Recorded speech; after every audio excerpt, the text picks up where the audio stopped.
इस chapter number मतलब simplex method वाले इसमें हमारे देखिए हमने क्वेश्चन सॉल्व कर लिए थे, सिंप्लेक्स मेथड सॉल्व कर ली थी मैक्सिमम मिनिमम के लिए। हमारे आर्टिफिशियल वेरिएबल से जो ऐड होकर बनते हैं यानी कि हमारे बिग एम मेथड और टू फेस मेथड कर लिया था। अब हम आते हैं मिसलेनियस प्रॉब्लम। हमारे इसमें हर तरीक़ा की प्रॉब्लम होगी इन वाले सवालों में। तो देखिए इन सवालों को हम फिर किस तरह से सॉल्व करेंगे। तो जैसे कि हमारा फर्स्ट है इसमें एलपीपी हैविंग अनबाउंडेड सॉल्यूशन, यानी हमारा जो लीनियर प्रोग्रामिंग है वो उसके क्या सॉल्यूशन है, अनबाउंडेड सॉल्यूशन आएगा। अनबाउंडेड सॉल्यूशन किस तरह से आएगा, देखिए आपको मैं अगर मैं केवल मतलब वो बड़े बड़े करके समझाऊँ, सबको क्वेश्चन सॉल्व करके समझाऊँ तो काफ़ी समय लगेगा। उसके लिए मैं आपको छोटे रूप में समझाता हूँ जो जल्दी जल्दी सवालों को, या फिर चलो मैं बड़े में करा देता हूँ कभी आपको समझ में ना आए।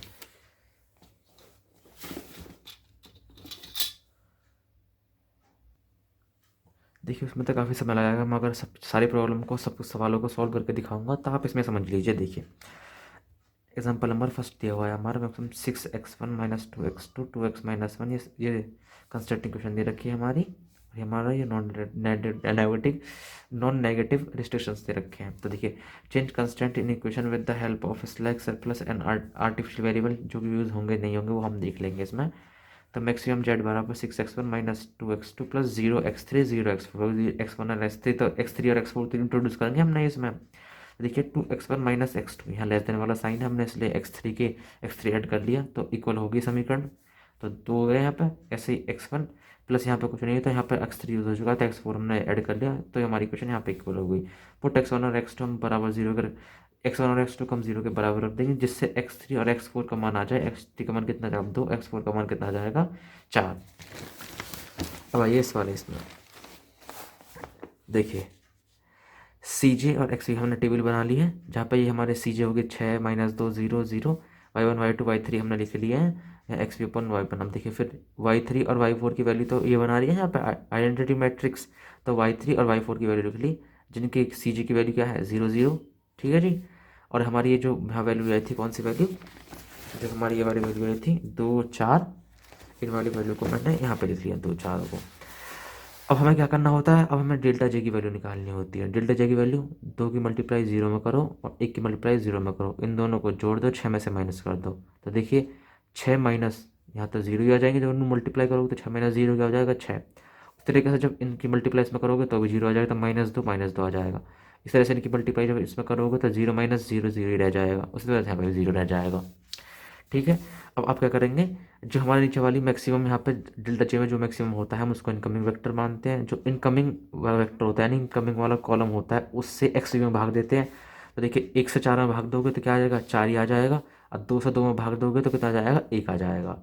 और 1 और 4 में से जो मिनिमम होगा है ना, उस वाली रो में, उस वाली रो में जो 1 और 4 में से मिनिमम है उस वाली रो में, और जो इनकमिंग वेक्टर हमारा था उसमें जो भी एलिमेंट आने वाला है, जैसे इधर से यहाँ देखो तो एलिमेंट आएगा 2, इधर से देखोगे तो यहाँ जाएगा 2, तो इस 2 को क्या कर लेंगे हम यहाँ पे कॉलम बॉक्स बना लेंगे इस 2 पे। और जिस 2 पे बॉक्स बना लिया ना, अब इस वाली रो को, अब इस वाली रो को हमें क्या करना है, हमें इसको 1 बनाना है यहाँ पे। जो यहाँ पे 1 बनाना है तो 1 के क्या करेंगे 1 बनाने के लिए यहाँ पे 2 से भाग कर देंगे, इसमें 2 से 2 में भाग करोगे तो 1 आ जाएगा।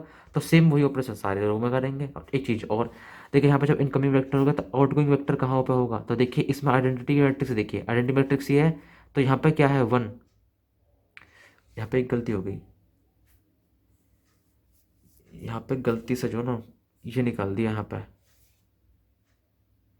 y3 निकालिए, यहाँ पे ये लिख दिया होगा गलती से। तो y3 निकालोगे ना यहाँ पे, क्योंकि आइडेंटी यहाँ तो 1 यहाँ आ रहा है ना इसमें, तो इस वाली रो में 1, तो 1 से यहाँ बाहर निकाल दो इसे। अब देखिए बी सी बी सी जे एक्स बी, हम फिर से मैंने टेबल बना ली बस इनको। अब इसको क्या करना, इसको 1 बनाना हो रहा है हमें। 1 बनाने के लिए हमें 2 से भाग कर देंगे, तो हमने क्या कर दिया इसमें 2 से भाग, जब इसमें 2 से भाग करोगे क्या हो जाएगा 1 हो जाएगा, इसमें 2 से भाग करोगे तो यहाँ भी 1 हो जाएगा, -1/2 में भाग करोगे तो -1/2 हो जाएगा, और 1 में करोगे तो 1/2 हो जाएगा, 0 में करोगे तो 0 0 रहेगा। अब इसको क्या बनाना होता है, हमें 0 बना के यहाँ लिखना होता है, इसको 0 बना के हमें यहाँ लिखना होता है। तो एक बात बताइए, तो किसकी हेल्प से बनाएंगे उसको 0, हम इस वाली की हेल्प से बनाते हैं जो हम अगली लाइन में लिख लेते हैं। तो देखिए अब एक बात बताइए, दो इस एक को इस एक में, यानी कि मैं अगर इस वाली को एक को मैं इसमें से घटा दूं, यानी इस एक को 1 - 1 इसको घटा दो तो 0 आ जाएगा यहाँ पे, है ना। 4 में से देख, 4 में से एक गया तो कितने बचेंगे देख। जो ऑपरेशन हम यहाँ लगाएंगे यानी 1 में से 1 घटा दिया है ना, वही ऑपरेशन सारी रो में लगाने वाले हैं इसमें। तो देखिए 4 में से 3 गए, 4 में से 1 गया तो 3 बचे, 1 में से 1 गया तो 0 बचे, 0 में से 0 माइनस माइनस 2 तो प्लस के 1/2, 0 माइनस 1/2 तो माइनस 1/2, 0 माइनस 1 माइनस 0 तो 1 आ गया यहाँ पर। तो अब क्या करेंगे हम, डेल्टा जे की वैल्यू निकालेंगे। देखिए अब 1 × 6 6, 6 माइनस 6 0। देखिए 6 माइनस 1/2, 6 गुणा माइनस के 1/2 तो क्या हो जाएगा, माइनस के 3, माइनस के 2 और माइनस के, देखिए माइनस के 3 और minus minus sorry minus 2 minus minus के 3 तो क्या हो जाएगा, -2 प्लस के 3 यानी प्लस का 1 हो जाएगा यहाँ पे। अब देखिए 6 गुणा 1/2 और 0 गुना इतने तो 0 तो 0 हो जाएगा, तो क्या हो जाएगा 6 गुणा -3 आ जाएगा, तो यहाँ हो जाएगा -3। यदि आपको ये सवाल, देखिए सिंप्लेक्स मेथड मैंने समझाने की पूरी कोशिश की है। मैंने जो पहले सवाल करवाए हैं मैं उन्हीं की बेसिस पर सोच रहा हूँ कि आपको ये आगे होंगे, क्योंकि अब मैं वापस से सबको बताने लगूँ तो वो खम्मा का बेवकूफ़ी है, इतने सारे सवाल मैं आपको समझाऊँ डिटेल में। मैंने जो वहाँ पर करवाया ना, आप उस उनको पीछे सही से कर लेना एक बार उसको। अगर वहाँ पर समझ में नहीं आता है तो आप मुझे एक बार बता देना कि मुझसे समझ में नहीं आया, तो मैं उनके लिए एक लेक्चर और अलग से डाल दूंगा सिंप्लेक्स मेथड के ही ऊपर ही, ठीक है जी। तो अब इसको क्या कर लेंगे, हमें ये आगे टेबल तो हम इसे निकाल लेंगे। यहाँ पे ये आ गई हमारी, तो इनकमिंग वेक्टर कौन सा होगा, इनकमिंग वेक्टर हमारा मैक्सिमम वाला होता है, तो ये हमारा मैक्सिमम वाला इनकमिंग वेक्टर हो जाएगा। तो देखिए भैया ये इनकमिंग वेक्टर हो जाएगा हमारा माइनस वाला, सॉरी प्लस वाला। तो जब इस वाले से फिर इसमें y2 से कैसे भाग लगाएंगे, x में भाग लगाएंगे, तो 3 1/2 से जब y में भाग लगाओगे तो क्या हो जाएगा, 3/1/2।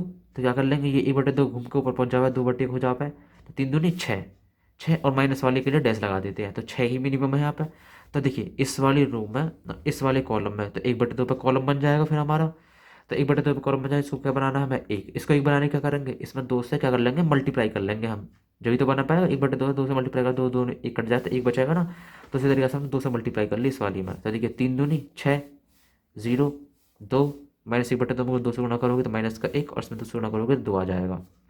अब ऊपर वाले को क्या बनाना होता है हमें, 0। अब मैं एक चीज़ आप यहाँ पे सोचिए, अब दो चीज़ मैं आपको बताता हूँ, देखिए बहुत अच्छी तरीके ये भी।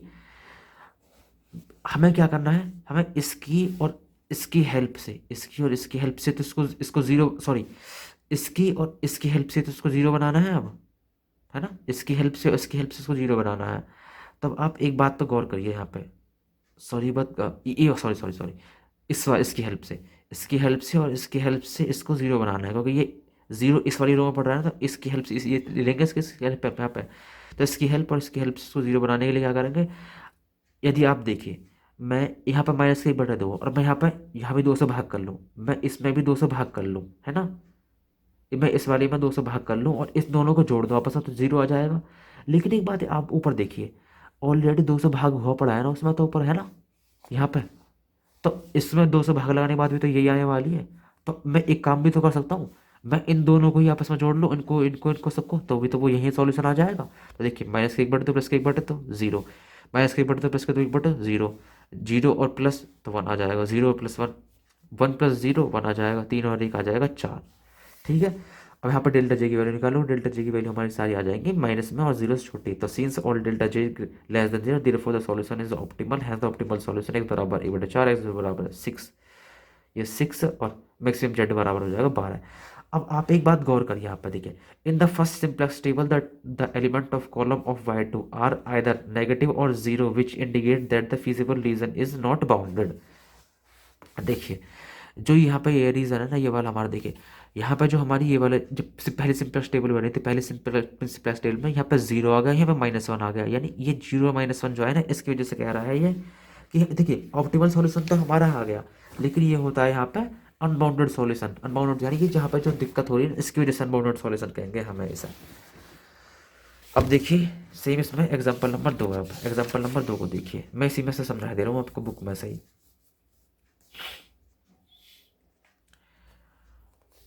जब आप सारे टेबल वेबल बना के सब कुछ ये सॉल्व करके आप सबको सॉल्व करते जाओगे, सॉल्व करते जाओगे, बिगेम मेथड से सॉल्व होगा ये, ठीक है ना, क्योंकि देखिए आर्टिफिशियल वेरिएबल इंट्रोड्यूस हो जाएंगे इसमें, तो बिगेम मेथड से सॉल्व करते करते करते करते आप यहाँ पे बचोगे, यहाँ पे आओगे लास्ट में, जो आप यहाँ पे लास्ट में आओगे तो आप एक बात करिए लास्ट वाले टेबल में, कि लास्ट वाले टेबल में यहाँ जो एंट्री हुई है 10 की, मैक्सिमम क्या होगा यहाँ पर 10 होगा। 10 की ओर से जो हम एंट्री लेंगे यहाँ से, तो हमारा देखिए -1 और -1, यहाँ पे क्या है हमारे, ये जो हमारी वो वाली है, तो बता देखिए बात बताइए, जो हमारे माइनस माइनस होते थे कि इससे जो इसमें भाग देने, इसमें इससे भाग नहीं देते, हम क्या लिख देते हैं, डैश लिख देते हैं डायरेक्ट, है ना। तो यहाँ भी डैश आ गए और यहाँ भी डैश आ गए, है ना। यानी कि हमारी इनमें से मिनिमम छाटांगे जब भी तो आगे वो टेबल बढ़ेगी, लेकिन यहाँ तो डैश डैश आ गया क्योंकि यहाँ माइनस माइनस है दोनों में, हमारे वेक्टर में, इस वाले में, कॉलम में। तो क्या हो जाएगा, we cannot find outgoing vector because all the element in the column are negative, therefore the solution is unbounded. तो ठीक है जी भैया, यहाँ तक आपके ये सवाल हो चुके हैं। अब हमारा अगला केस क्या बनता है, अगला केस हमारा LPP having more than one optimum solution. तो देखिए अब इस तरह को किस तरह सॉल्व करेंगे, इसको किस तरह से सॉल्व करेंगे। तो यहाँ पे आइए अब इसको देखिए, क्वेश्चन है, आप इनको यहाँ तक तो कर ही लोगे आप इसको, है ना, यहाँ तक कर लोगे। यहाँ पे आइए, मैंने इसकी वजह से देखिए 6 4 0 0 0 0 और यहाँ -m, यहाँ भी एक आर्टिफिशियल वेरिएबल यूज होता है, A1 लिख लिया मैंने, तो सेम ऐसे कर लिया। देखिए अब मैं इसको आपको समझाऊंगा नहीं, आप सॉल्यूशन खुद देख लीजिएगा इसमें से, क्योंकि मैं भी पक चुका हूँ समझाते समझाते, बार बार उन सब चीज़ों को ही सेम वही चीज़ें रिपीट हो रही हैं। यदि आपको ये समझ में नहीं आती है ना, तो आप उसी लेक्चर को देखो जो मैं दूसरे नंबर पर लेक्चर करवाया मैंने इस चैप्टर में। अगर फिर भी वो लेक्चर, उस लेक्चर से भी आपको अगर पूरे नहीं हो पाए सवाल, कि आपको लग रहा है कि मुझे और चाहिए सवाल समझाएं आप, तो आप मुझे मैसेज कर देना, मैं आपको और समझा एक वीडियो और डाल दूंगा उसी पर। देखिए आप इस सब सवालों को सब सॉल्व कर लोगे, ठीक है। यहाँ तक आपसे सवाल को सॉल्व करके लिखाओगे आगे तक।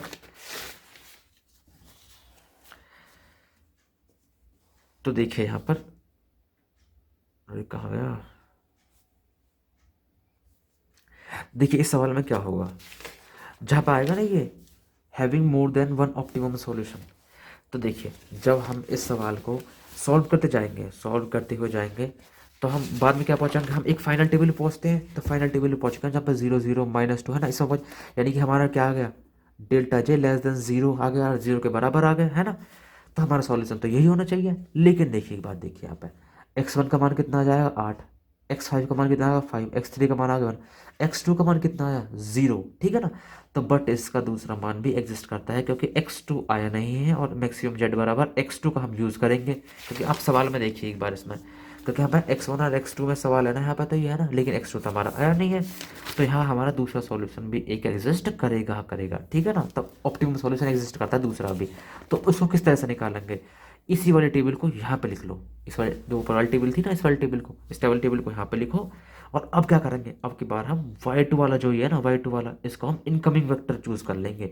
जब आप इसको इनकमिंग वेक्टर चूज कर लोगे, तो इससे एक्स वी में भाग दोगे, एक्स वी में भाग देने के बाद क्या आ जाएगा हमारा ये, कि 42/5/12 ये आ जाएगा। तो हमारा मिनिमम तो ये वाला होगा, तो यहाँ पे हमने बॉक्स बना लिया। सेम अब इसको आप आगे अगले टेबल तक सॉल्व करो, जैसे हम सॉल्व करते हैं हम इसको, तो अगले टेबल में भी ये आ जाएंगे जहाँ डेल्टा जे की वैल्यू। तो अब क्या हमारे यहाँ y2 की वैल्यू आ गई, y2 ऐड हो गया ना हमारा यहाँ पे। हमने y2 को इनकमिंग क्यों चूज करा, जो अगले टेबल में हमारा y2 आ जाए, अब क्योंकि हमें तो y2 की वैल्यू चाहिए ना। तो देखिए x1 की और y2 की वैल्यू अब क्या आ गई, y1 की वैल्यू 12/5, x2 की वैल्यू 42/5। x1 कह लो, y2 कह लो, या फिर x2 कह लो, बात एक ही होती है, क्योंकि हम वो x2 वैसे वो मान लेते हैं ना। तो देखिए x1 की वैल्यू इतनी आ गई, x2 की वैल्यू भी आ गई। तो देखिए has two optimal solution of the problem, इस प्रॉब्लम के क्या होंगे, दो ऑप्टिमम सॉल्यूशन होंगे।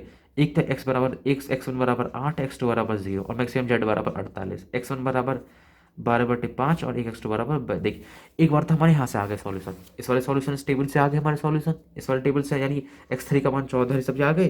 और फिर एक बार इस वाले से आ गए, एक बार इस वाले टेबल से आ गए सॉल्यूशन निकल के, जहाँ ने y2 को इनकमिंग मान लिया दोबारा से उत्तर आने के बाद भी। तो ठीक है भैया, having more than optimum solution भी हो गया आपका, और ये भी हो गया एलपी पे हैविंग अनबाउंडेड सॉल्यूशन भी हो गया आपका, और ये भी हो गया कि चलिए तो यही होगा। और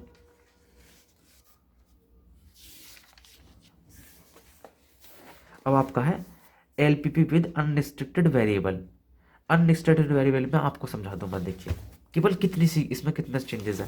देखिए आपने ऑलरेडी जब मैंने चैप्टर नंबर 2 पढ़ाया होगा एलपीपी आपको, यानी लीनियर प्रोग्रामिंग प्रॉब्लम, तो उसमें आपको मैंने बताया होगा कि हम जो ना उनको तोड़ लेते हैं, जैसे कि हमारे ये होते हैं ना कि x1 बराबर से होते हैं हमारे x1 जैसे x1 है तो कर लीजिए x1 single dash double dash है ना, s2 बराबर x2 डबल डैश, यहाँ पर सिंगल डैश। तो इस तरह से तोड़ लेंगे। तो हम क्या कर लेंगे, देखिए सवाल दे रखा है हमें, सवाल जो दे रखा है तो क्या कर लेंगे, x1 बराबर x1 dash minus x1 double dash, x2 बराबर एंड x2 बराबर x2 dash minus x2 double dash. तो x1 dash x1 double dash x2 dash x2 double dash greater than 0। So given problem become maximum z बराबर 2। x1 की जगह हो जाएगा x1 dash minus x1 double dash plus 3 x2 dash minus x2 यानी कि x1 x2 की जगह क्या रख दिया बस हमने x1 dash minus x1 double dash, इतने रख दिए। इतने रखने के बाद हमारी इक्वेशन बन जाएगी यहाँ तक। तो change the consistent equation with the help of slack and surplus variable. Maximum Z बराबर 2x1 dash minus 2x1 dash double dash plus 3x dash हमारा 3x2 double dash minus x। अब देखिए माइनस के minus x1 dash minus minus plus x1 double dash plus 2x2 dash minus 2x2 double dash plus x3। अब क्या करेंगे, देखिए यहाँ less than वाला साइन है तब प्लस कर लेंगे, कुछ प्लस करेंगे जब इक्वल हो जाएगी हमारी इक्वेशन तो x3 डैश बराबर 4 हो जाएगा। ऐसे ही यहाँ पे प्लस करोगे तो x4 प्लस कर लेंगे यहाँ पे, और यहाँ पे करेंगे तो यहाँ पे x5 प्लस कर लेंगे, क्योंकि हमारी यहाँ x3 तक यहाँ यूज है, x4 तक यहाँ यूज होता है, x5 अगला वेरिएबल यहाँ यूज करना पड़ेगा। तो देखिए पुट x1 देखिए x1 dash x1 double dash x2 dash x2 double dash बराबर 0। तो x3 x4 x5 की वैल्यू क्या आ जाएगी 4 6 9। तो फिर टेबल बना लेंगे उसके लिए हम टेबल, यानी कि y3 y4 y5 4 5 6 0 0 0 टेबल बना ली पूरी हमने। मिनिमम हमारा ये आया, जब हमारा मिनिमम आ जाएगा यहाँ पे ये, तो इसको आगे सॉल्व करेंगे, यानी इस टेबल को जब आप आगे सॉल्व करोगे सिंप्लेक्स मेथड से ही तो हमारा सॉल्यूशन आ जाएंगे, क्या निकल के आ जाएंगे सॉल्यूशन। तो हमारे जो ना मैं आपको दिखा देता हूँ बुक में। अब देखिए मैंने पुराने पूरे सॉल्यूशन क्यों नहीं करवाया है, ये आते तो हैं लेकिन आपको अभी आपको भी आते हैं और ये इस पेपर में भी आते हैं, तो आपने करके आना, ठीक है ना। देखिए जब हम लास्ट टेबल में हमारा सॉल्यूशन आ जाएगा तो देखिए हमारी किसकी वैल्यू आ जाएगी, y1 सिंगल डैश यानी 9/2 y2 सिंगल डैश की 3/2y। तो अब हम क्या करेंगे, तो जब हमारी वो वैल्यू आ गई यानी x1 सिंगल डैश की वैल्यू 9/2 x1 डबल डैश की वैल्यू 0, क्योंकि है ही नहीं तो आई नहीं है तो यहाँ पे कुछ भी तो वो 0 ही मान लेंगे उसको। x2 सिंगल डैश की वैल्यू 3/2, क्योंकि 3/2 वैल्यू यहाँ पे आएगी इस वाले टेबल में। देखिए ये वाली टेबल है इसकी, ठीक है ना, उसको मत देखो आप, यहाँ से ये आ गई। और ऐसे ही x2 डबल डैश की वैल्यू हम 0 मान लेंगे।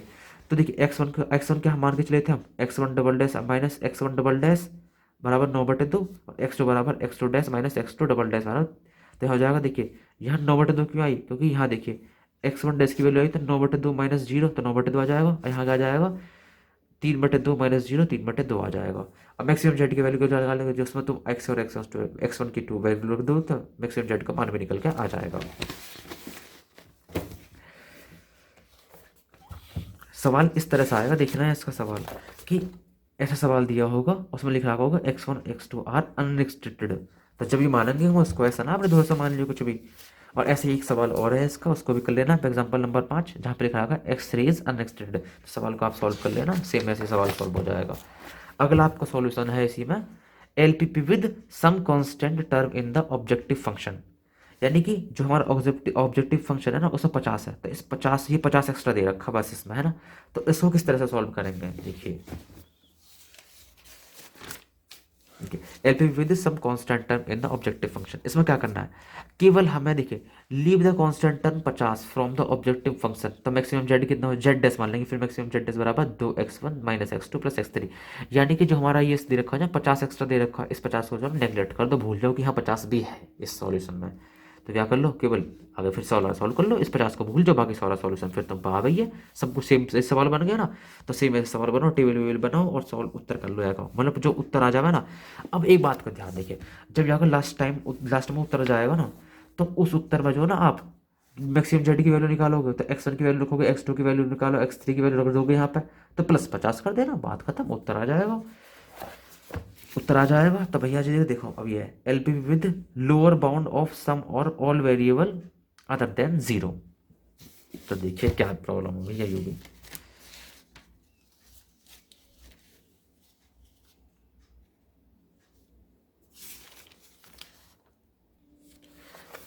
देखिए ये प्रॉब्लम इस तरह की है। सवाल में देखो मैक्सिमम जेड बराबर दे रखा है, सब्जेक्ट 2 दे रखा है, 2x2 प्लस 5x3 ये दे रखा है और ये भी दे रखा है अपना। लेकिन यहाँ क्या दे रखा है अलग, x1 greater than 2, x2 greater than 4 और x3 ग्रेटर देन 0। बस केवल इतना दे रखा है हमें। जब भी कहीं ऐसा दे रखा होगा हमारा तो हमें किस तरह से सॉल्व करना है, अब देखिए उसे किस तरह से सॉल्व करोगे। तो क्या दे रखा, x1 बराबर x greater than 2, x2 greater than 4। तो यहाँ लिखा लेंगे टेकिंग x1 बराबर y1 प्लस 2, क्योंकि यहाँ 2 से दे रखा था, इसको इस तरह से ले पुट कर लेंगे बस हमें। x2 बराबर y2 प्लस 4 और x3 बराबर y3, क्योंकि तो ग्रेटर देन 0 दे रखा है, तो 0 प्लस 0 करोगे तो 0 xy3 आ जाएगा। अब क्या करेंगे, x1 की जगह y1 प्लस 2 रख देंगे, x2 की जगह y2 प्लस 4 रख देंगे और x3 की जगह y3 रख देंगे। इन वाली इक्वेशन में रख दो, सब में रख दी हमने इक्वेशन। यहाँ तक हमारी इक्वेशन बन के आ गई, यानी सवाल बन गया, नया सवाल बन गया हमारा। अब यहाँ से यहाँ तक ये नया सवाल बन गया और ये हमारा पुराना सवाल था ही था। तो change constant in equation with the help of slack answer plus variable. अब तो लिख दो वही सब चीज़ें। फिर उसके बाद कांस्टेंट इक्वेशन में y4 से यहाँ पे y1 और y3 तक थे, तो y4 और y5 ऐड कर लिए इसमें अपने दोस्तों। फिर और इसमें कर लिया है तो y6 भी ऐड कर लिया, यानी हमारी फिर 3 इक्वेशन बन गई है हमारी। तो फिर टेकिंग y1 y2 y3 बराबर 0, तो y4 y6 और y6 के वैल्यू निकल के आ जाएंगे। अब ये इसको बस आगे सॉल्व कर लेना है इसको। देखिए इतना तो आप सीख चुके होंगे, है ना, मैं उम्मीद करता हूँ ऑप्शन सब चीज़ों की। अब देखिए solution of simultaneous linear equation of simplex method, solution of simultaneous linear simplex और मेथड।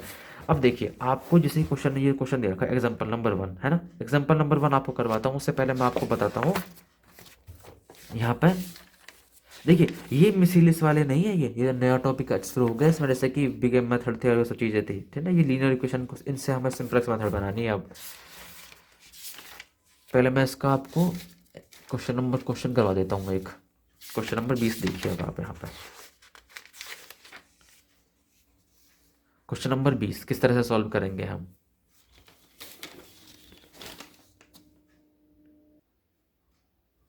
देख लो question number 1, 3x plus 1 plus 2x2 बराबर 4, 4x1 माइनस x2 बराबर 6।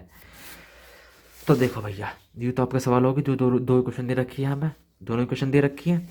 तो हमें क्या करेंगे, इन वाली इक्वेशन में x1 बराबर x1 dash, x1 single dash है ये सिंगल डैश, और x1 बराबर डबल डैश, यानी जैसे कि अनएक्सटेड वाले में कर रहे थे ना, सेम ऐसे करेंगे इसमें।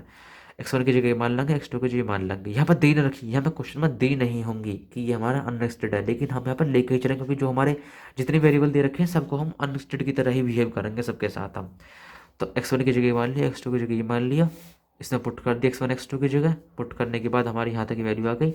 अब एक बात आप गौर कीजिए यहाँ पर, देखिए हम इस पर ये वाली लाइन लिखें या ना लिखें आप खुद देखिए। Change constant in equation with the help of slack answer plus variable, यहाँ पे लिखने की जरूरत ही क्या है, क्योंकि देखिए ऑलरेडी जो हमारी ये है वो एक इक्वेशन की फॉर्म ही तो है, इक्वल में आ रही है ना, इन इक्वेशन इक्वल वाली फॉर्म में। तो उसमें हम केवल, अब देखिए जब इक्वल ऑलरेडी है तो स्लेक और सरप्लस का तो यूज़ नहीं हो पाएगा इसमें, तो क्या करेंगे हम इसमें आर्टिफिशियल वेरिएबल को ही यूज़ करेंगे, केवल क्या करेंगे आर्टिफिशियल वेरिएबल को ही यूज़ करेंगे। तो x1 प्लस x2 कर लिया, हर एक इक्वेशन में जोड़ लिए दोनों हमने। जोड़ने के बाद हमारा ये आ जाएगा, देखिए फिर पुट कर दी हमने ये वाली 0 के बराबर पुट कर दी वाली वैल्यू मैंने, ये x1 की और x1 डैश की, फिर x डबल डैश की, फिर x2 सिंगल डैश की, x2 डबल डैश की। तो उससे x1 की वैल्यू कितनी आ गई 4 और x2 की वैल्यू आ गई 6। तो मैक्सिमम जेड क्या हो जाएगा हमारा, देखिए यहाँ हमारा ऑब्जेक्टिव फंक्शन भी गिवन नहीं है हमें, तो मैक्सिमम जेड अपने पास से पुट करेंगे कि 0x1 dash plus 0x2 double dash, 0x2 single dash, 0x2 double dash minus x1 minus x2। तो सेम अब इसकी टेबल बना ली मैंने। टेबल बनाने के बाद क्या लिख देंगे, देखिए हमारे सी जी की वैल्यू क्या हो जाएगी 0 0 0 0, ये और इसकी -1 इसकी -1। बिग एम मेथड की तरह हम इसमें -m नहीं यूज़ करेंगे, ये बात सुन लीजिए आप, यहाँ पर केवल -1 और -1 यूज़ करेंगे। अब देखिए आइडेंटिटी मैट्रिक्स कौन बना रहे हैं हमारे, A1 और A2 बना रहे हैं। देखिए 1 0 0 1, तो वैल्यू लिख लेंगे यहाँ पर A1 और A2। और यहाँ पे हमारी सी जी क्या है 1 -1 -1, तो -1 -1। और ये 4 और 6 जो हमारी यहाँ पे वैल्यू आई थी, यानी आप सिंपल टेबल को सॉल्व कर लीजिए। इसको आप टेबल को सॉल्व कर लोगे, देख लीजिए आप सॉल्यूशन देख लीजिए एक बार सबका यहाँ पे, क्या पीडीएफ में देखते रहोगे आप। ठीक है, सॉल्यूशन दिख गया आपको यहाँ पे। अब हमारे यहाँ पे जो वैल्यू आ जाएंगे, देखिए अब सवाल में आप यहाँ पे देखिए, यहाँ पे दिखा देता हूँ पहले आपको मैं, हमारी कौन कौन सी वैल्यू आई हमारी, y1 सिंगल डैश की वैल्यू आ गई यहाँ पे, सॉरी केवल y1 सिंगल डैश, हाँ y1 सिंगल डैश की वैल्यू आ गई हमारी, और y2 डबल डैश की वैल्यू आई। तो y1 सिंगल डैश की वैल्यू 16/11, y2 डबल डैश की आई है 2/11। आगे देखिए किस तरह से सॉल्व करेंगे। तो x1 की x1 सिंगल डैश की 16/11 आई है, और x1 देखिए x1 डबल डैश यहाँ पर उत्तर इसको मतलब टेबल में आया ही नहीं है, तो क्या मान लेंगे उसको 0 मान लेंगे, तो हमने 0 मान लिया। और x2 सिंगल डैश की वैल्यू कितनी आ जाएगी 0, और x2 डबल डैश की वैल्यू कितनी है 2/11 आ गई है। तो देखिए हमने x1 को क्या माना था, x1 single dash minus x2 double dash, तो 16/11 माइनस 0, x1 को मैंने दिया 16/11, माइनस 0 क्योंकि यहाँ है ही नहीं, तो 16/11। सेम x2 की वैल्यू निकाल लो यहाँ पे, और x1 x2 की वैल्यू उसमें रख दो, जो हमारी किस में रख दो, किसी में भी मत रखो, केवल x1 x2 के मान तो आएंगे केवल यहाँ पे। अब देखिए क्वेश्चन नंबर यहाँ एग्जाम्पल नंबर 1 है, यानी यही साइमल्टेनियस इक्वेशन वाला है ना, इंपॉर्टेंट सवाल है काफ़ी ये, इसलिए मैं इसको आपको सॉल्व करके दिखा रहा हूँ बस इसको केवल, ठीक है। तो देखिए इसको सवाल को लिख लेता हूँ पहले, x1 minus x3 plus 4x4 बराबर 3, 2x1 माइनस x2 बराबर 3, 3x2 2x2 माइनस x4 बराबर 1, और x1 x2 x3 x4 greater than 0। ठीक है भैया, तो क्या पुट कर लेंगे, तो टेकिंग x1 बराबर x1 डैश, और x1 बराबर x2 डैश, x2 बराबर x2 dash, x2 double dash, और x3 बराबर x3 डैश, और x3 बराबर डबल डैश, और x4 बराबर x4 सिंगल डैश, x4 बराबर डबल डैश। इसको क्या ही सॉल्व करूँगा आपको, छोड़ो इसको भी आप इसमें देखो बुक में से, इतना टाइम कहाँ है यार मेरे पास, खुद की पढ़ाई भी करनी होती है।